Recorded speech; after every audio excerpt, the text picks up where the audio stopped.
जमा झाल्या आणि सर्व देवी देवता त्या ठिकाणी दर्शन करू लागले। तर दत्त महाराजांचं त्या ठिकाणी रूपाचं वर्णन करीत असताना ग्रंथकारांनी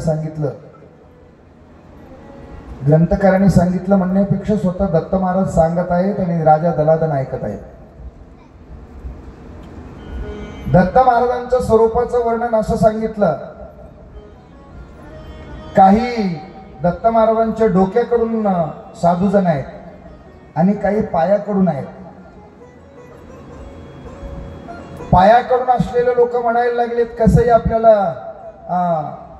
पायाचं दर्शन झालं, आणि डोक्याकडून असणारे म्हणायला लागलेत कसंही आपल्याला इथं सहस्त्रदळ कमळ आहे।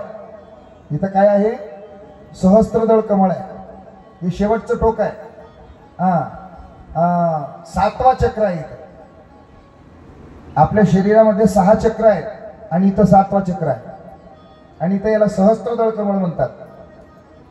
आणि म्हणून आपल्याला सहस्त्रदळ कमळाचं दर्शन झाले, मस्तकाचं दर्शन झाले असं काही साधू लोक म्हणत आहेत। इकडचे तिकडचे कसे तरी समाधान करून घ्यायला लागलेत मनाला, पण बेंबीच्या ठिकाणी असणारे जे साधू लोक आहेत, बेंबीच्या ठिकाणी असणारे जे जपी तपी संन्यासी जे काही आहेत, ते मात्र खूप नाराज झालेले आहेत। एक तर आपण पायाकडूनही नाही, एक तर मस्तकाकडूनही नाही, आपण मध्यभागी झालेले आहोत, आपण आभागी आहोत। आपल्याला आता रूप दिसत नाही, एक तर चेहराही दिसत नाही आणि एक तर पायही दिसत नाही।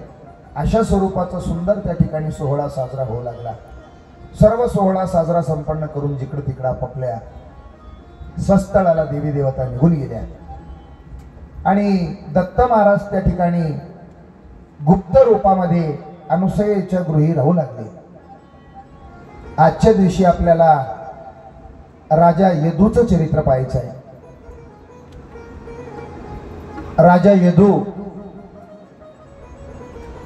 सार्वभौम राजा होते। सार्वभौम नाम हे पृथ्वीवरचं बरंचसं काही पृथ्वीच त्यांच्या ताब्यात होती।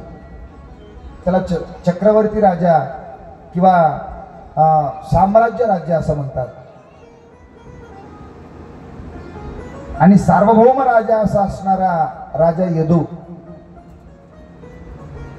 राजा यदूचे पूर्वी 6 जन्म परमार्थ करण्यात गेले।